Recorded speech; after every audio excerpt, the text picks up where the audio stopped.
Hello folks, welcome back to the channel. Thank you very much for joining me once again. You're always most welcome. Today we have another treat for you. The Matchbox 50th anniversary year. Celebrations just keep going on and on and on. It's like war without end. Anyway, enough of the war bit, but yes, we have got another rather exciting one that I haven't seen, and I bet most of you haven't seen it either. So it's the Arado Ar234 the Blitz bomber. This is the 4-engined jet engine version, and it's carrying a V1 flying bomb, which is to me seems a rather heavy waste of resources. No wonder the Nazis ran out of materials, and they were using, I mean, the V1 is supposed to be a self-sufficient buzz bomb, isn't it? Pulse jet.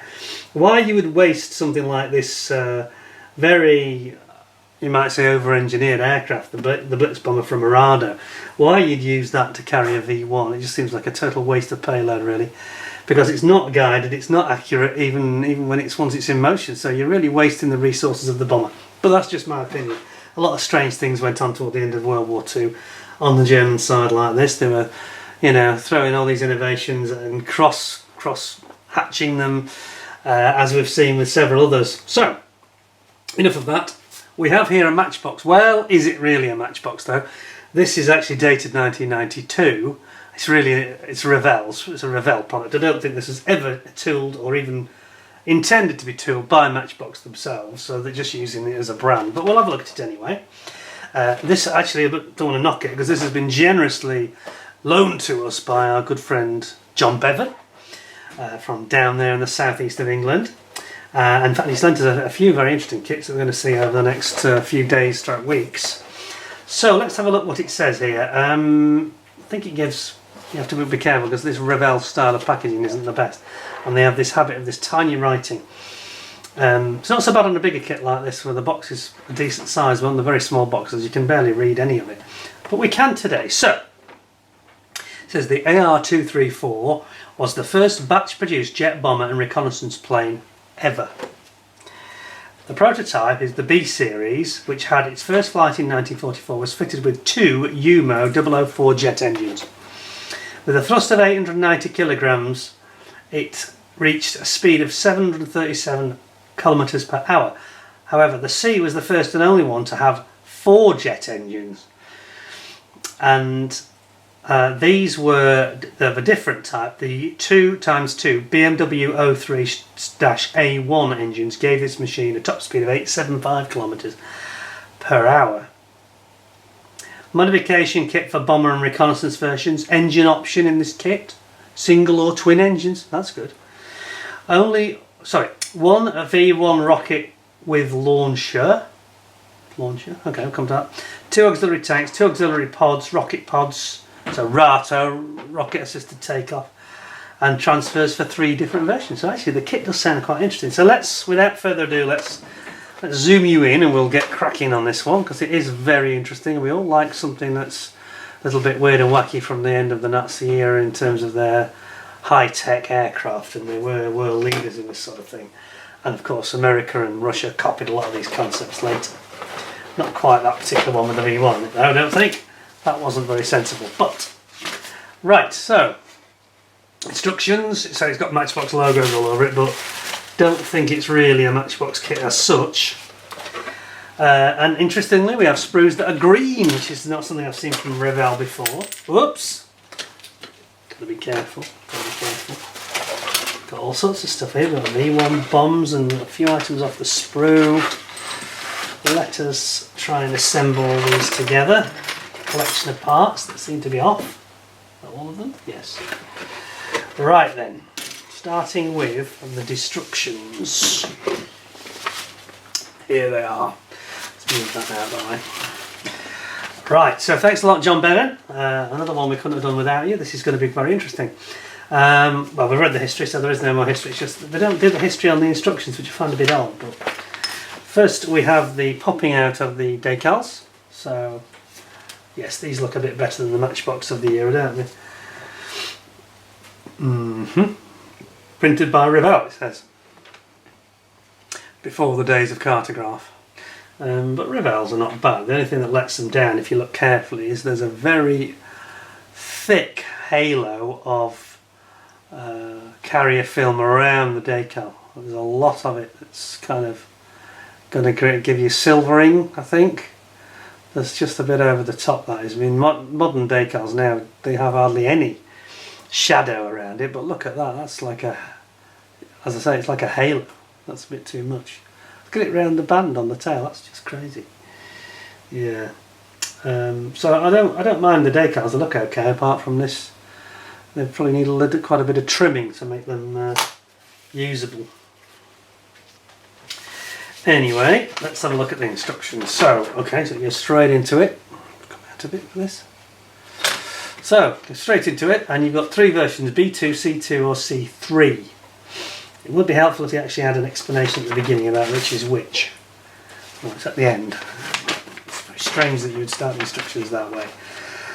So, the B2 is the bomber with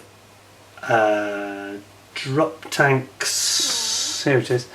Drop tanks and Arado rocket assisted takeoff pods, which look very Heath Robinson, I have to say. Yes, they say here it's the Volta HKW 109 500 A1 Arado unit, which is most bizarre. I mean, if you look at the actual illustration on the box, look at this. That looks like a bag of spuds that's been strapped to the front of a rocket engine, doesn't it? Very strange, that is. What exactly is the big bag, the sack on the front? It looks like a pillow or something, doesn't it? It doesn't look like a big cushion or a bag of spuds. Odd. Anyway, so that's the B2, as I say, as pictured on the front. Then you've got the C2. Now this is the version that has... This is the version that has the V1. It also carries bombs. It's not very clear, this actually. It's not very clear instructions because it's very faint, isn't it? Don't like that. This is when Revell were not at their best in terms of instructions. They're a lot better today. Shows like a scatter pattern camo, but then it shows the V1. It doesn't show it on top here. Then it shows bombs underneath. I don't think it's carrying a V1 and bombs as well. That is unlikely, to be honest. Most unlikely. Yeah. Anyway, then there's the C3 version, which again shows the V1, and this time carrying nothing else but the V1. I mean, I can't imagine they were loading it with bombs and Arado and V1 bombs on the top. But I think the weight would be too much, wouldn't it? Struggling to get that off the ground. Anyway, those are the three versions. So back to the beginning. Got your two sides of your fuselage, very straightforward, and you've got your landing gear. We've got some horizontal stabilizers. Then you've got this weird Arado unit with this weird like bag of spuds or whatever it is on the front. Isn't that weird? I'm sure somebody in live chat will know about these things and pipe up and tell me what's all that about then, because that does look most peculiar, I have to say. Then we've got our drop tanks or bombs, 500-pound bomb, and then we've got another type of bomb, SC100 Herman bomb here. Okay. Then you're building up the front area with the canopy and the cockpit. Then you've got your UMO engines, or BMW engines as it will be, won't it, I guess. And then, so is that the same engine that was in the 262? I think it is, isn't it? I think it is. I think they used UMO and then they also went to BMW engines later. And then you've got the other version, the C2 or the C3 has got a different cockpit. So it has got a clear nose and the other one doesn't have. It's got a small canopy and a clear nose. Quite a different design. And that's got the twin engines, obviously, so that's got the twin BMW engines. Then you're building up your V1 flying bomb. And then you're bringing it all together, putting your wings on, your engines come on, your Arado units, and your cockpit gets stuck on the front as well. Got a funny feeling there might be some gaps in this when you put it all together, because it's a very unitary construction, isn't it? Very modular. And then you're putting on your bomb and its little rack, and the one that's got the C2 is the one that's got the clear nose, so that's when you put that nose on. And then on the C3, similarly, you're putting on, it looks awfully like the C1, but just with twin engines, isn't it, really? And then underneath you've got all your bombs and your gear going in, like so. Reminding you there are two variants. Do you want to have your gear open or closed? Little step ladder there. And then section 10 is the alternative when you've got the C2, same things like the gear going on, whoops, gear coming on, and your bombs or step ladders, same here with the C3 version. So you've just got to do a little bit of research to make sure, because it's not the very clearest instructions I've ever seen, but that's Revell for you. As I say, they're using Matchbox purely as a marketing tool here. So, where do we begin? We've seen the decals, obviously, put those away, so they're safe for John. I don't want to mess them up. And then we've got a couple of items off the sprue. Let's have a look what we've got here. We've got bombs. Got a bomb. Oh yes, that goes together okay. Not too bad, is it? Not too bad. There's one.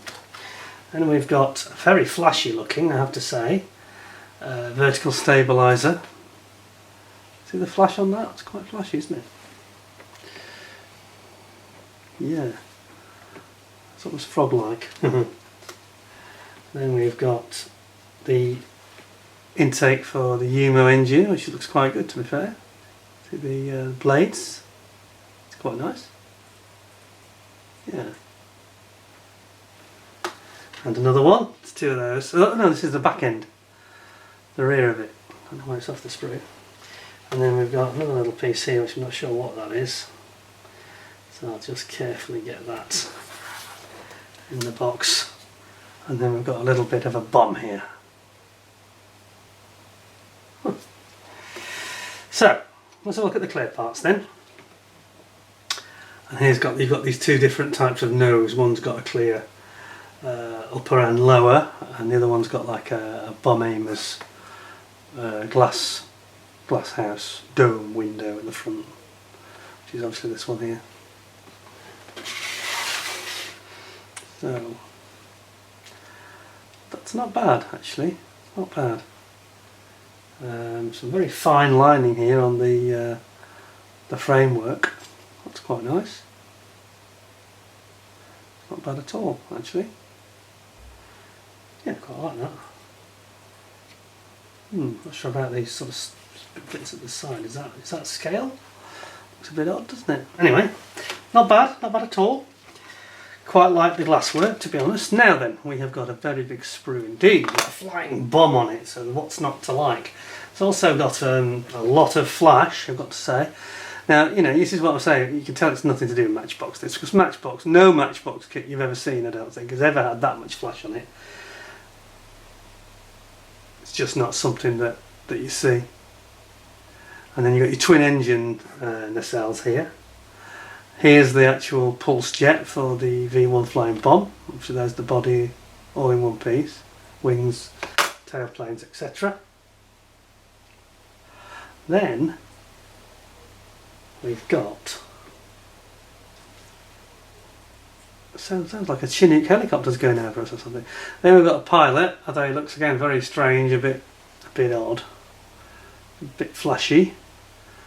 We've got raised panel lines here on the wings for the Arado, which is not that nice, but they're accurate looking, you know, in terms of the detail is there, isn't it? Quite a lot of sink marks there. Can you see that there and there? Yeah, that's not so good. Okay, that way up so it's safer. Then we have got the next sprue, also in green.